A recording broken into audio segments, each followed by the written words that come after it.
Muito bem, assim diz a palavra do Senhor nosso Deus.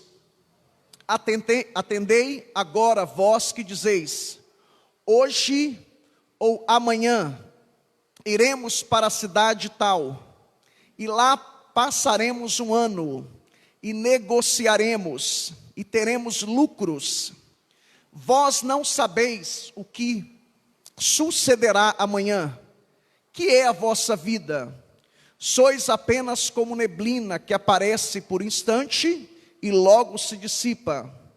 Em vez de dizer essas coisas, em vez de dizer isso, se o Senhor, vocês devem dizer, se o Senhor quiser, não só viveremos, como também faremos isto ou aquilo. Agora, entretanto, vos jactais das vossas arrogantes pretensões. Toda jactância semelhante a essa é maligna. Portanto, aquele que sabe que deve fazer o bem e não faz, nisso está pecando. Podemos assentar? Meus irmãos, nós estamos numa série de pregações aqui na carta de Tiago.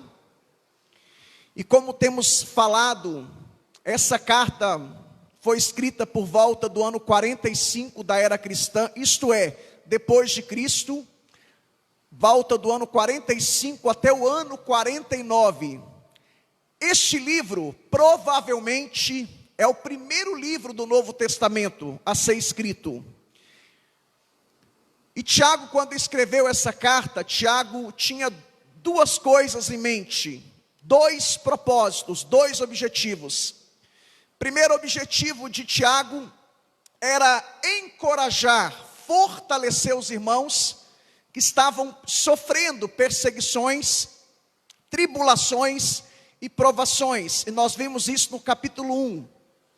Tiago também escreveu essa carta com o segundo objetivo, que era porque estava havendo uma incoerência doutrinária no meio daqueles irmãos.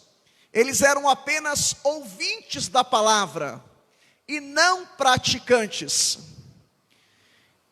E quando Tiago escreveu essa carta, nós explicamos aqui nas semanas anteriores, que ela foi escrita para judeus convertidos ao cristianismo, que viviam naquelas províncias do Império Romano.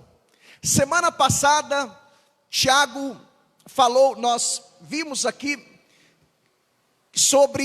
Tiago falou sobre guerras, capítulo 4, do versículo 1 até o versículo 3, nós vimos que Tiago fala sobre guerras interiores, guerras que estamos em guerra contra nós mesmos, porque temos uma natureza pecaminosa, corrompida, uma natureza caída, adâmica.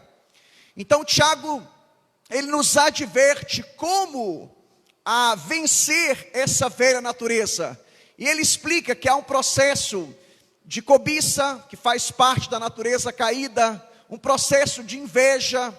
Muitas vezes isso até gera morte, ou seja, a pessoa é capaz de fazer uma besteira, uma loucura, porque ela está dando vazão ou lugar à sua natureza pecaminosa, porque muitas vezes ela não consegue se autossatisfazer. E Tiago diz no capítulo 4, versículo 2, que essa satisfação a gente só vai obter através da oração. Só Deus pode nos satisfazer.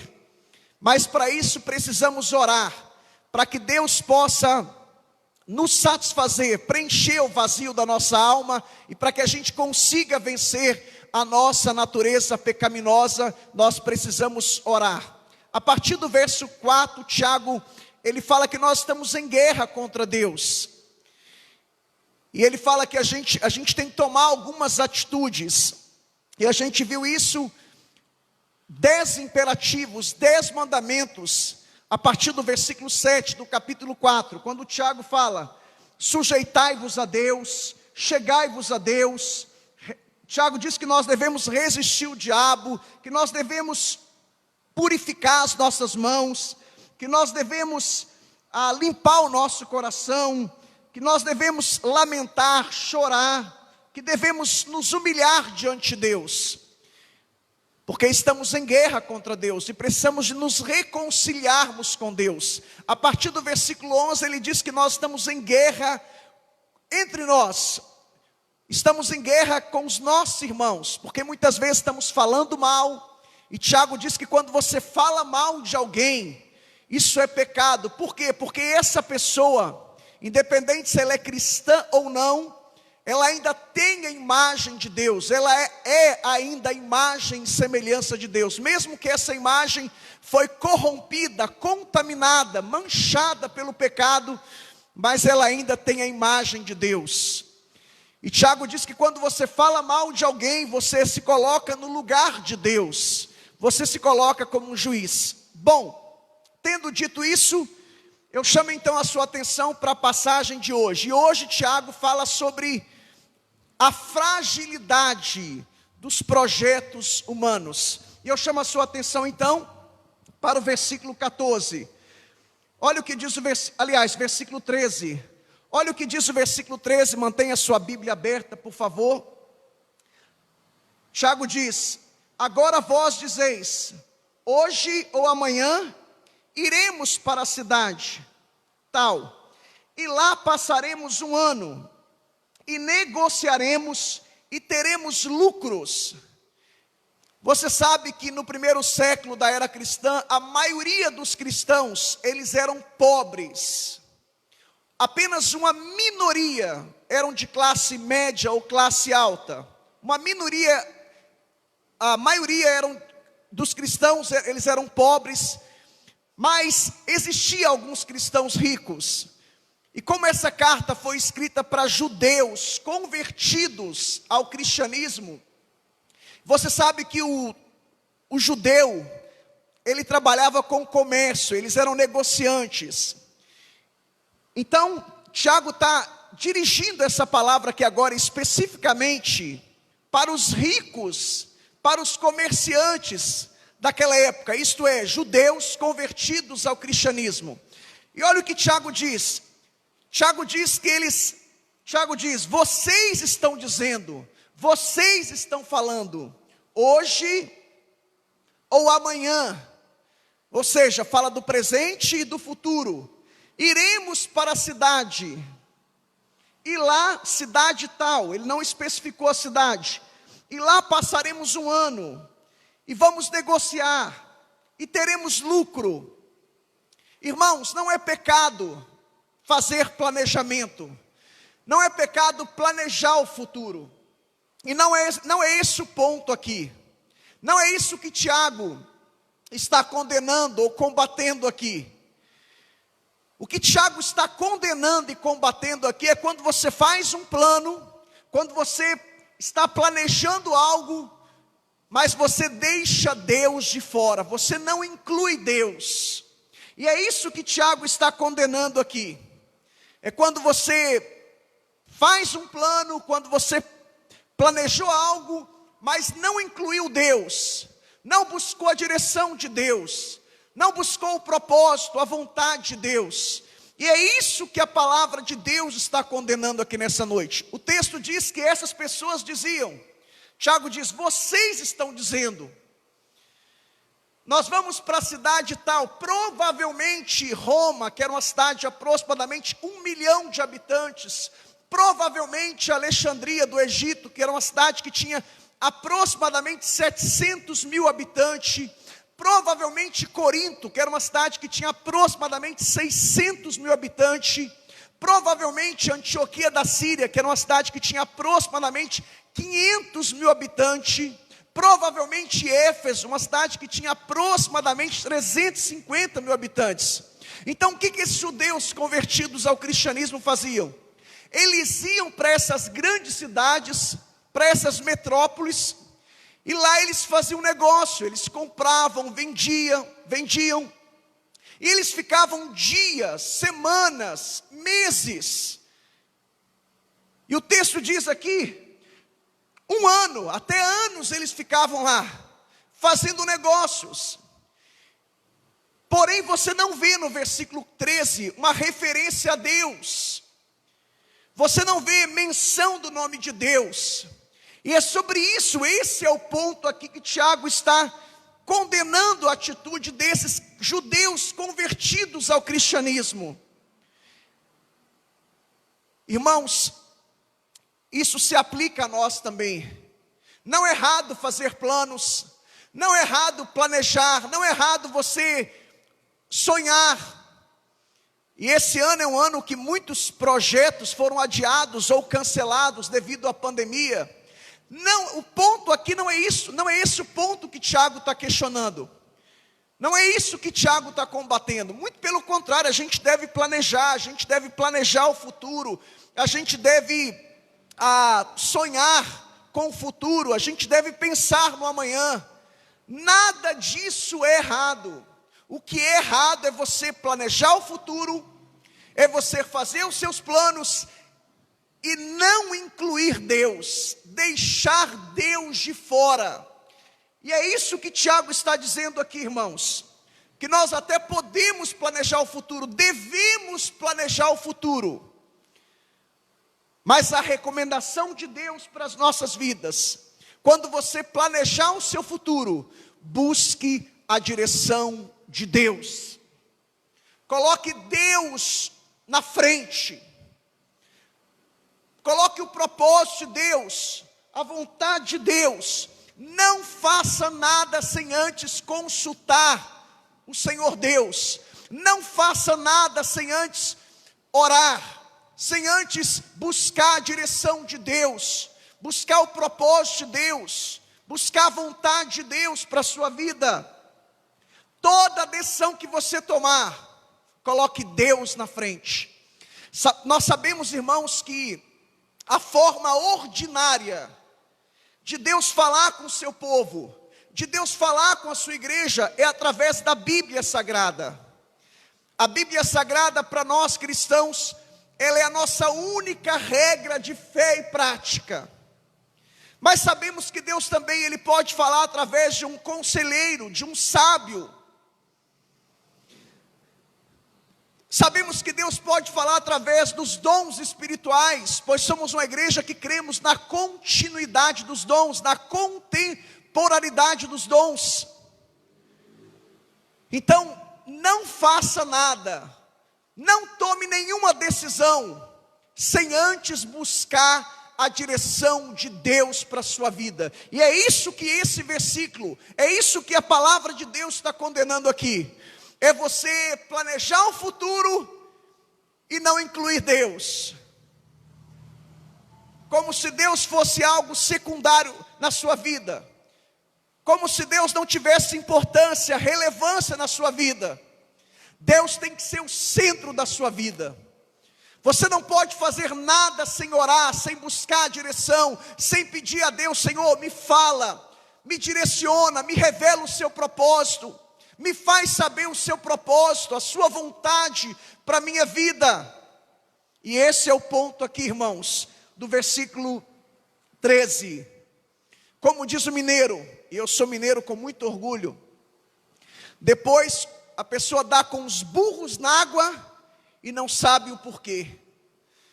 Depois a pessoa fica se questionando: por que deu errado? Por que não aconteceu da forma que eu planejei, da forma que eu esperei, da forma que eu queria?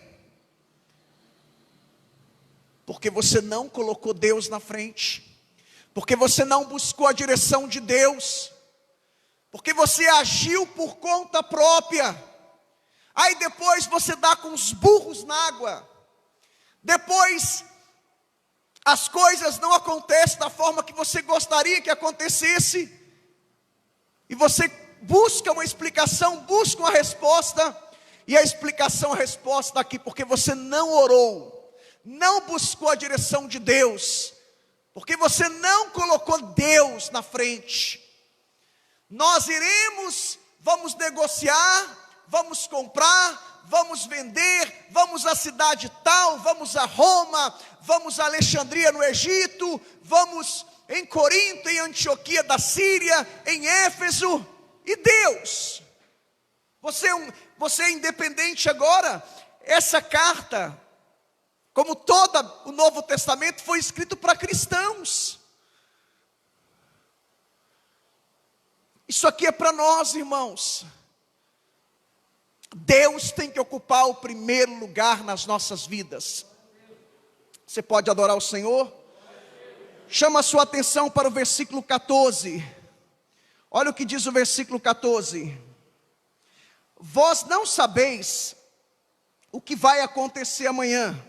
Aí Tiago faz uma pergunta de retórica: que é a vossa vida? Aí ele responde: sois apenas como neblina, que aparece por um instante e desaparece.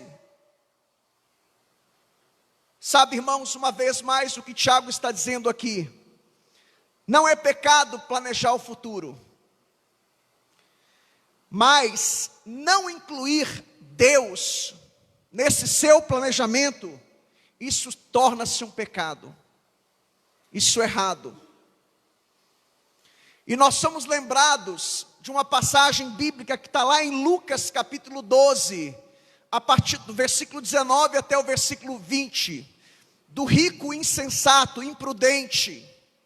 O texto diz que esse homem disse, ele tinha os seus celeiros, os seus depósitos, ele era um homem muito rico, muito próspero, muito abençoado, e ele então encheu os seus celeiros com os seus grãos, com as suas colheitas. E ele disse consigo mesmo, disse para a sua alma: eu vou construir novos celeiros, novos depósitos. É a ideia hoje em dia, contextualizando, eu vou ampliar os meus negócios. E ele disse para si mesmo, para a sua alma, ele disse para si mesmo, que ele tinha previsões e provisões para o futuro. E ele disse para a sua alma: ó alma, come, bebe e descansa. Ele disse para si mesmo: come, bebe e descansa. Por quê? Porque eu sou um homem rico, sou um homem próspero, meus depósitos estão super, hiper lotados, ao ponto que eu vou ter que construir novos depósitos. Eu tenho previsões e provisões para muitos e muitos anos. E ele diz para si mesmo, para sua alma: come, ó alma, come, bebe e descansa. De repente Deus se apresenta a ele e diz para ele: louco, louco, esta noite te pedirão a tua alma. Você não sabe o dia de amanhã, meu irmão. Você não sabe o que Deus tem reservado para o seu futuro. Quantas pessoas morreram este ano? A pandemia no Brasil já levou mais de 100 mil pessoas, sem falar em outras mortes, parada cardíaca, acidentes de carros, de moto melhor dizendo. Louco, esta noite te pedirão a tua alma. O salmista no Salmo 102, versículo 11, ele diz: os meus dias são como a sombra que declina. Os meus dias são como a sombra que declina. E aqui no versículo 14, a gente vê a metáfora, a figura de linguagem. Tiago usa uma figura de linguagem, e ele usa a figura da neblina. Ele diz que a neblina aparece. Pense você quando você está descendo para Ubatuba, vamos falar aqui do nosso contexto regional, ou quando você está subindo para Ubatuba. Pense você naquela neblina, naquela cerração. Mineiro fala cerração. Pense em você. Mas a neblina ela só reina enquanto o sol não aparece. Quando o sol aparece, a neblina desaparece. É isso que Tiago, que a palavra de Deus está dizendo, irmãos. Que a nossa vida é como uma neblina, como um vapor. Quantas vezes eu desci para Ubatuba, ou subi para Ubatuba, não enxergava um palmo à minha frente. Aquela neblina forte, intensa. De repente o sol apareceu, a neblina sumiu, desapareceu. Tiago está dizendo que a vida humana é como a neblina. E a orientação de Deus para mim e para você nessa noite a recomendação de Deus é: viva para Deus. A vida é muito curta, irmão. A morte não respeita a idade. A morte não respeita a classe social. A morte não respeita a cor. Para a morte tanto faz se é negro, se é branco, se é rico, se é pobre.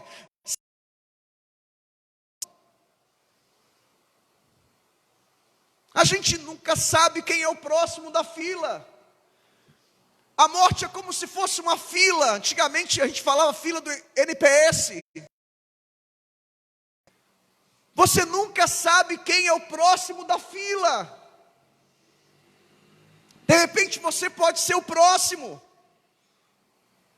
Então viva para Deus. Não é pecado você desfrutar da vida. A gente vê várias passagens bíblicas. Não é pecado você comer uma boa comida. Não é pecado você dormir, descansar, fazer viagens. Nada disso é pecado. E nós vimos semana passada um prazer legítimo. Isso é prazer respaldado por Deus. Tiago 4:2 fala sobre isso. Quando você tem um prazer legítimo, Deus se realiza. Aquilo dá prazer em Deus. Quando você faz a coisa certa, a coisa que está em harmonia, em concordância com a palavra de Deus, nada disso é pecado. Mas Deus quer que eu e você tenhamos prazeres legítimos, isto é, prazeres que são respaldados pela palavra de Deus.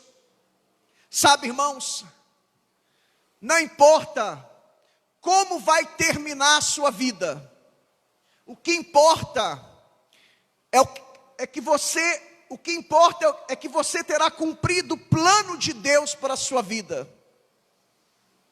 Eu gosto de pensar, eu acabei esquecendo de trazer o livro, eu ia mostrar para vocês, porque hoje alguns irmãos me pediram: pastor, eu quero comprar esse livro. Eu tenho esse livro, e eu tenho outro livro também que fala sobre ele, Heróis da Fé, e hoje eu fiz questão de ler a biografia dele, no livro Heróis da Fé. Mas eu tenho outro livro, que é o Diário de David Brayan. David Brayan morreu com 29 anos de idade. Ele era um jovem missionário, que trabalhava com os índios, com as peles vermelhas nos Estados Unidos da América. Morreu com 29 anos de idade fazendo a obra de Deus. Talvez você esteja dizendo: poxa, ele morreu tão jovem. Mas quando ele morreu, seu sogro, que era um dos grandes homens de Deus do século 17, Jonathan Eduardo, ele pegou o seu diário, o diário de David Brayan. David Brayan registrava tudo, momentos principais da sua vida, acontecimentos do dia. E quando ele pegou o diário de David Brayan, ele ficou impactado. E ele decidiu então publicar o diário de David Brayan. E depois John Wesley deu uma reatualizada. Esse livro, irmãos, ele impactou a vida de vários missionários do século 17, 18. John Wesley chegou a afirmar que depois da Bíblia, o diário de David Brayan era o livro mais importante que ele tinha lido em toda a sua vida. Guilherme Karen, que foi um missionário na Índia, ele disse que quando ele leu o diário de David Brayan, ele sentiu como se fosse chamas dentro dele, e Deus o impulsionando para fazer missões na Índia. E uma lista de missionários que foram impactados lendo o livro de David Brayan. John Wesley chegou a dizer que David Brayan era de fato um imitador de Cristo, como Paulo era. David Brayan era um exemplo de cristão, de piedade. Ele morreu mas a sua obra continua viva até hoje. Suas palavras, seu livro, Deus tem usado para abençoar milhares de pessoas. Ele morreu no tempo de Deus, no Kairos de Deus. Ele morreu com 29 anos de tuberculose. Ele fazia missões entre os índios. Algumas vezes ele não falava o dialeto local, e ele pegava intérpretes. Um dia ele pegou um intérprete bêbado, mas Deus deu tanta graça, que até o intérprete se converteu. Viva para Deus. A vida é muito curta. A vida é muito curta. Tiago está falando da brevidade da vida, da fragilidade da vida, que somos vulneráveis, que somos dependentes de Deus. Chama a sua atenção para o versículo 15. Em vez de dizer isso, devemos dizer: se o Senhor quiser, não só viveremos, como também faremos isso ou aquilo. Tiago aqui agora está combatendo o versículo 13, porque no versículo 13 Tiago diz: vocês dizem, nós vamos viajar, nós vamos para a cidade tal, nós vamos comprar, nós vamos vender, nós vamos negociar. Aí Tiago no versículo 15 diz: em vez de dizer vamos fazer isso ou fazer aquilo, vocês devem dizer: se o Senhor quiser. Irmãos, essa é a teologia bíblica. Olha o que Paulo diz lá, escrevendo para a igreja de Corinto, 1 Coríntios capítulo 4, versículo 19. Abra comigo a sua Bíblia, por favor. Depois você vai voltar para Tiago, tá? 1 Coríntios capítulo 4, versículo 19. Olha o que o apóstolo Paulo diz em 1 Coríntios 4, 19. 1 Coríntios 4, 19. Mas em breve irei visitar-vos, se o Senhor quiser. Quando Paulo escreveu essa primeira carta, Paulo estava na cidade de Éfeso, e ele desejava visitar os irmãos da cidade de Corinto. Ele tinha esse anseio, porque ele tinha fundado essa igreja. Ele ficou 1 ano e 6 meses lá na cidade. Aí ele diz: eu pretendo visitar vocês, é o meu desejo, é o meu anseio, é a minha vontade. Mas o que ele diz? Se o Senhor quiser. Agora abra comigo a sua Bíblia aí em 1 Coríntios capítulo 16, versículo 7. 1 Coríntios capítulo 16, versículo 7. 1 Coríntios 16, 7. Paulo escrevendo lá de Éfeso para a igreja, para os irmãos da igreja de Corinto. Porque não quero agora ver-vos apenas de passagem, pois espero permanecer convosco algum tempo, se o Senhor permitir. Irmãos, olha a teologia bíblica, olha a teologia de Tiago, olha a teologia paulina. Se o Senhor quiser, ou se o Senhor permitir. Muito diferente do que a gente ouve hoje. Hoje em dia o que? Eu determino, eu declaro, eu profetizo. Quem é você? Quem é você? Você acha que você está no nível superior a Paulo e a Tiago? As colunas da igreja. Hoje em dia você vê muitas pessoas aí em vários redutos chamados evangélicos. Eu determino, eu profetizo, eu te abençoo, eu exijo, eu decreto. Que isso, irmãos? Como diz o pastor Cláudio Honor de Andrade, que vocabulário é esse? Que vocabulário é esse? Esse vocabulário não é o vocabulário bíblico, não é o vocabulário de Paulo, e nem de Tiago, e nem de Jesus.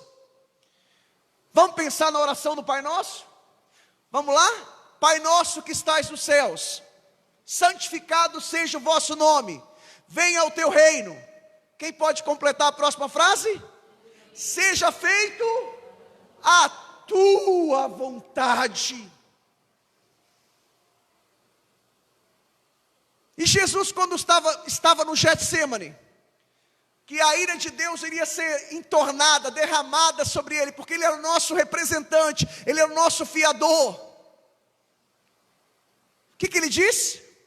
Se for possível, passa de mim este cálice, mas que não seja feito, mas a sua vontade. Se o Senhor quiser, você vai viajar. Se o Senhor quiser, você vai comprar. Se o Senhor quiser, você vai vender. Se o Senhor quiser, você vai passear em Ubatuba. Se o Senhor quiser, você vai viajar para Minas, para São Lourenço, Caxambu, Campos, Jordão, cidades vizinhas nossas aqui. Se o Senhor quiser, você vai trabalhar amanhã. Se o Senhor quiser, se o Senhor permitir. Nossa vida está nas mãos de Deus, irmãos. Provérbios 19, 21 diz, é uma das passagens mais lindas da Bíblia. Muitos são os planos do coração do homem, mas é o propósito de Deus que permanece ou que prevalece. Você pode fazer 1001 planos e nada de errado nisso, mas quem tem a palavra final para a sua vida é Deus. Quem decide é Deus.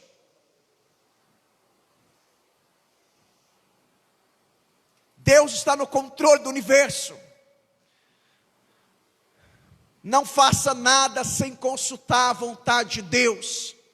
Não faça nada sem antes buscar a direção de Deus. Faça planos. Quantos de vocês já fizeram tantos planos? E esses planos foram frustrados.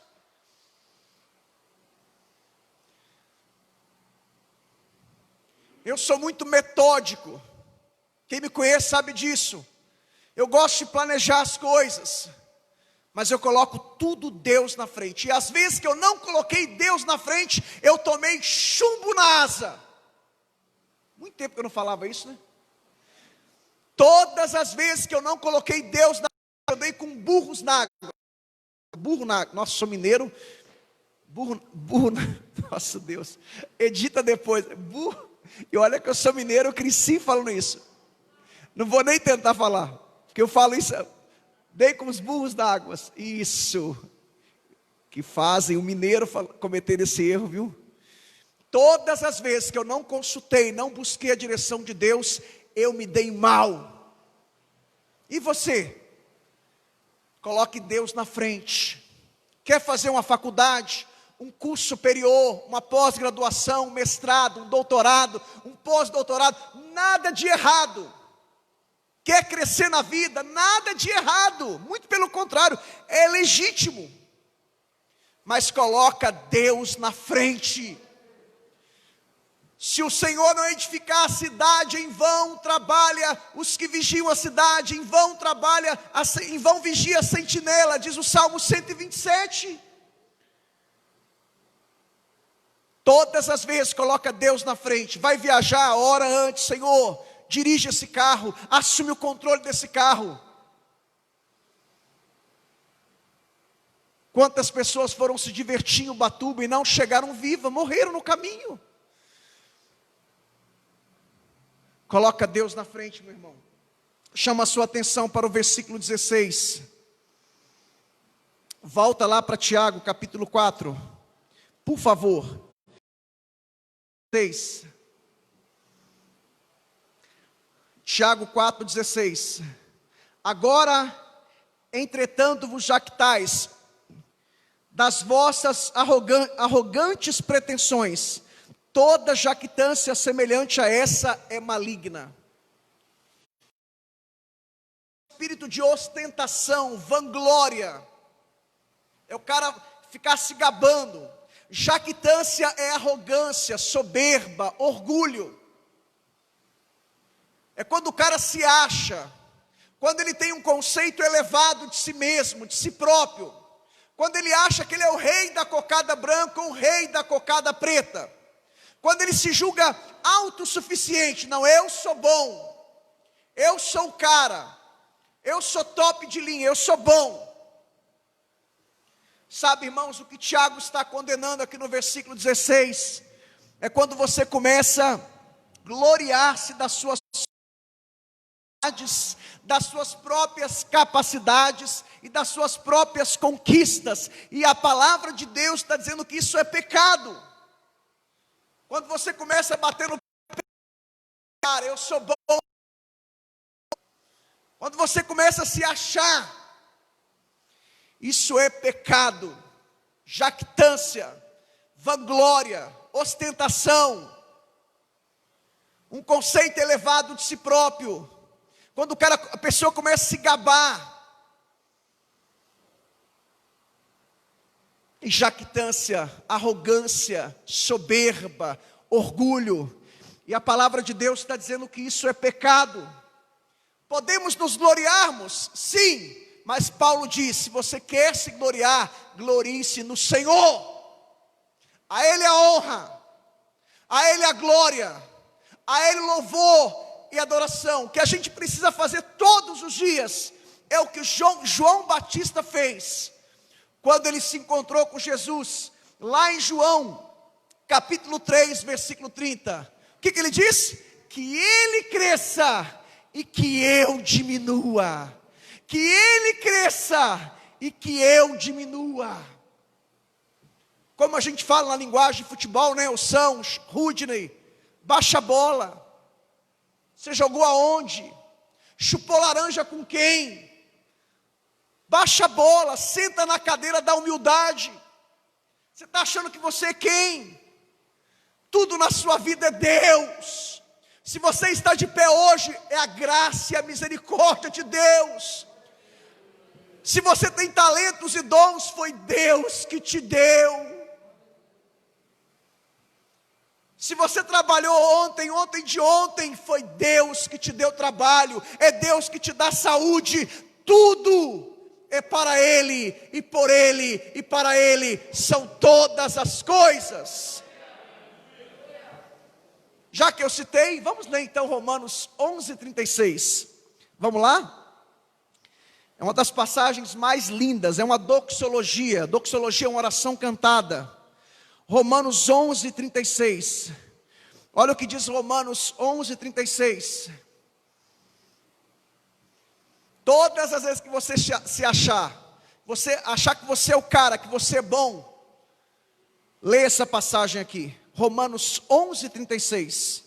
Porque dele, e por meio dele, e para Ele são todas as coisas. A Ele, pois, a glória eternamente. Amém. Você pode aplaudir o nome dEle. Você pode adorar Ele. Você pode exaltar Ele. Oh, aleluia, eu estou sentindo a presença dEle aqui nessa noite. Aleluia. Que Ele cresça, que eu diminua. Abra sua Bíblia agora em 1 Timóteo 1,17. Todas as vezes que você se achar o cara, leia também 1 Timóteo 1,17. Vamos lá? 1 Timóteo 1,17.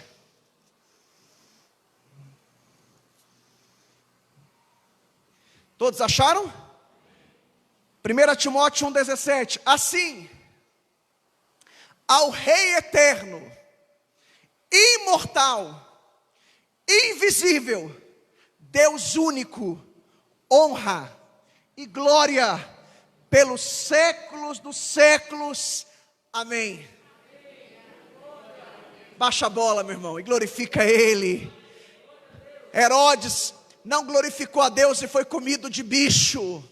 Glorifique a Deus, adore a Deus, exalte o Senhor. a Ele a honra, a Ele a glória, a Ele louvor e adoração. Deus está te abençoando, glória a Deus. Baixa a bola. A Bíblia diz que diante da honra sempre vai a humildade. Deus está te honrando, e o conceito de humildade na Bíblia é um termo que vem do termo rebaixar-se. É a ideia, está aqui o irmão que é marceneiro e carpinteiro, já aproveitei e fiz propaganda e não ganhei nada, tá?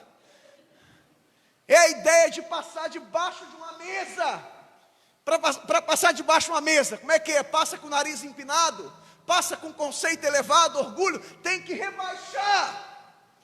Todas as vezes que você entra na presença de Deus, se rebaixa.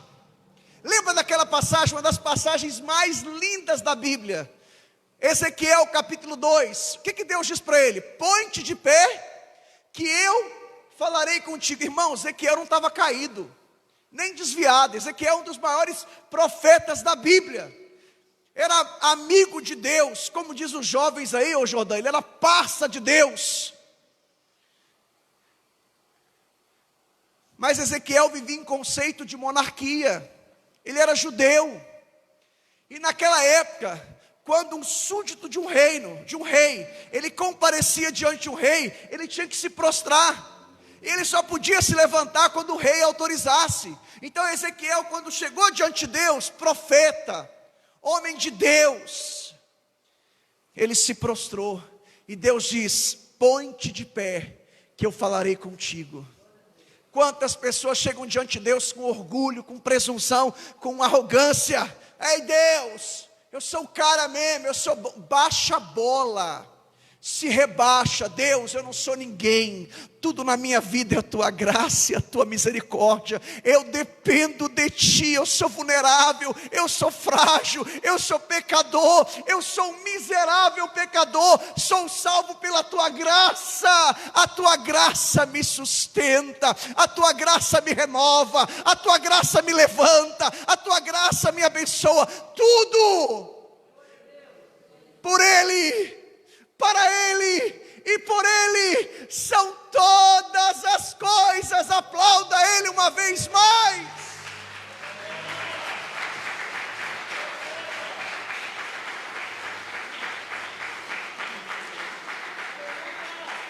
Aleluia! 1 Coríntios 10, 31. Quer comais, quer bebais, quer façais qualquer outra coisa, termina a frase aí, que seja para a glória de Deus, que seja para a glória de Deus. Deus te deu uma casa nova, glória a Deus. Te deu um carro novo, glória a Deus. Te abençoou com aumento de salário, glória a Deus. Te deu uma promoção, glória a Deus. Tudo é para a tua glória, Senhor. E eu termino com isso nessa noite, versículo 17. Volta para Tiago, por favor. Capítulo 4, versículo 17. Olha o que Tiago diz no capítulo 4, versículo 17. Portanto, aquele que sabe que deve fazer o bem e não faz, nisso está pecando. Irmãos, nós temos a tendência de pensar que pecado é somente fazer coisas erradas. E é verdade, pecado é fazer coisa errada. O que é pecado na Bíblia? É uma palavra grega, hamatia. Daí vem uma matéria da teologia, hamamatiologia, que é a doutrina do pecado. Pecado é transgredir a lei de Deus, é errar o alvo, é desobedecer os mandamentos de Deus. Então, fazer coisa errada é pecado. Mentir é pecado, sim ou não, irmãos? Sim. Falar mal dos outros é pecado, sim ou não? Sim. Tudo isso é pecado. Só que o que Tiago está dizendo aqui, que pecado não é só fazer o mal, mas deixar de fazer o bem, deixar de fazer coisas certas, também é pecado.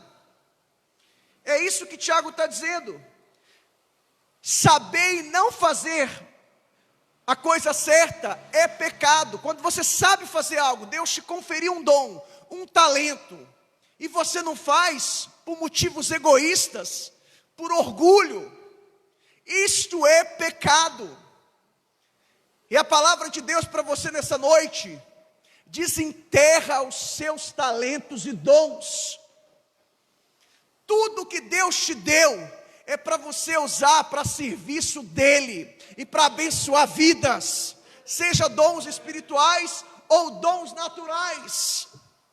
Pecado não é só fazer coisas erradas. Ah, pastor, eu não faço coisa errada. Amém.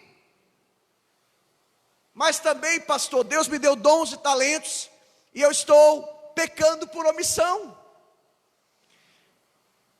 Ou eu não estou fazendo a coisa certa. Pecado, irmãos, não é só fazer coisa errada. E é isso que Tiago, é isso que a palavra de Deus está dizendo aqui no versículo 17. Deixar de fazer o bem, quando você pode, quando você tem condições. Isso se aplica a todas as áreas. Ajudar alguém com uma cesta básica, financeiramente falando, ajudar alguém com o seu dom, com o seu talento, com o seu tempo, com a sua disponibilidade. Quando você sabe fazer e não faz, isso é pecado de omissão. Isso é pecado de omissão. Quando você está vendo alguém sofrendo, alguém sendo prejudicado, e você tem a solução para o problema, você sabe como resolver o problema, você tem o dom, o talento que Deus te deu, e você não faz nada. Você está pecando por omissão. E Tiago está dizendo que isso é pecado. Uma pessoa que sabe o que é certo e não faz, Tiago diz que isso é omissão, é pecado de omissão. Portanto, aquele que sabe o que deve fazer o bem, e não faz, nisso é pecado. Quando você comete coisas erradas, isso chama-se pecado de comissão. E quando você deixa de fazer coisas certas, isso é pecado de omissão. Portanto, irmãos, pecado não é só fazer coisas erradas. Pecado também é deixar de fazer coisas certas. E é isso, esse é o ponto de Tiago. Eu gostaria que você se colocasse em pé. Eu quero concluir essa mensagem. Deixe-me dizer algo para você nessa noite. Quem obedece à vontade de Deus, pode até não ter uma vida fácil, mas certamente terá uma vida mais santa, mais segura e mais feliz. Eu vou repetir, porque quando eu fechei essa mensagem, era por volta de 1 da madrugada. E Deus me deu essa frase dentro de um dos comentários que eu estava lendo, estudando. E Deus falou muito ao meu coração através dessa frase. Quem obedece à vontade de Deus, pode até não ter uma vida fácil, mas certamente terá uma vida mais santa, segura e feliz. Sabe, irmãos, alguém me perguntou um dia: pastor Fabiano, você é um cara viajado. Eu falei: pela glória de Deus, sim. Já fui em alguns lugares do Brasil, conheço 13 estados dos Estados Unidos da América.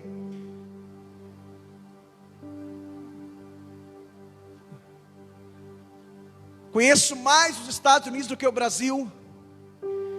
E essa pessoa me perguntou: qual é o melhor lugar do mundo? Nova York? Eu disse: não, não é Nova York. Orlando? Eu disse: também não é Orlando. Estive em Orlando umas 4 ou 5 vezes, pela graça de Deus. Nova York eu perdi a conta. Eu ia todo mês levar alguém ou buscar alguém. Pessoas estavam chegando do Brasil ou voltando para o Brasil. Essa pessoa me disse: Miami? Eu falei: não. Tanto é que quando eu fui em Miami a primeira vez, eu senti saudade das praias de Ubatuba. Você tem uma noção, uma ideia, que aquilo é tudo artificial. Eu andando naquelas areias, Miami Beach, que eu cresci vendo aqueles filmes, né? Quando eu andava, quase caía. Quando eu entrei na água, buraco. Eu falei: nossa, as praias de Ubatuba dão de 10 a 0 em Miami. E se alguém mais for em Miami, sabe do que eu estou dizendo. Aonde é o melhor lugar do mundo? Eu disse: o melhor lugar do mundo é o centro da vontade de Deus. Deus já me deu a oportunidade de orar nos condomínios mais requintados, mais chiques de Taubaté.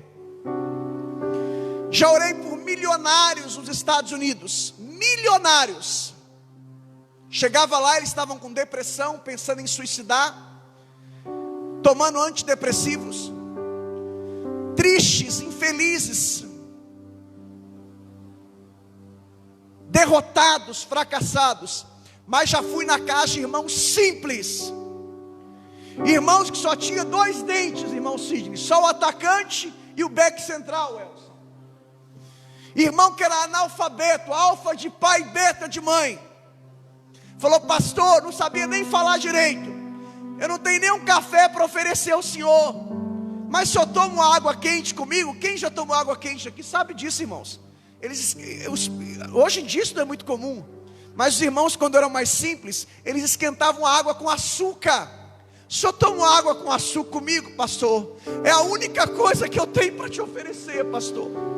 Mas eu olhava para aquele irmão, eu sentia a presença de Deus. E quando a gente pegava a mão para orar depois, a glória de Deus descia. Aquele irmão era renovado, era restaurado. Deus o tomava em línguas, ele profetizava. E depois aquele irmão dizia: pastor, nós não tem dinheiro, nós não tem carro, mas nós tem a bênção de Deus. Aleluia, aplauda o Senhor.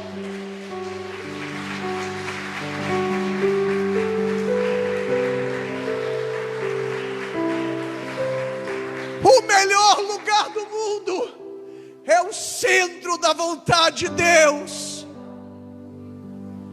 Você estava em Londres, Rosileia, um dos lugares mais chiques do mundo, e me ligava para a Suzy: eu estou infeliz, eu estou triste, eu estou angustiada, eu estou com saudade dos irmãos aí da igreja Tabernáculo em Taubaté.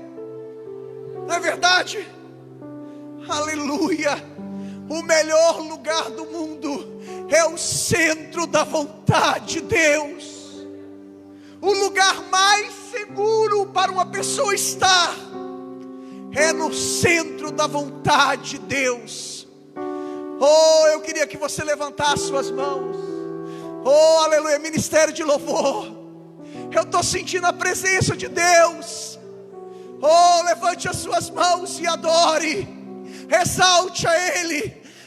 O salmista diz: mais vale um dia na casa de Deus do que 1000 em outras partes. Eu lendo hoje a biografia de David Bryan, ele diz que 1 hora na presença de Deus, eu vou postar essa frase ainda hoje no meu Facebook, talvez eu não saiba falar a frase direitinho, mas ele disse o seguinte: 1 hora na presença de Deus é melhor do que qualquer prazer do mundo. E o salmista Davi diz no Salmo 122: alegrei-me quando me dissera, vamos à casa do Senhor. Mais vale um dia na casa de Deus do que 1000 em outras partes. Levante as suas mãos e adore, exalte, glorifique.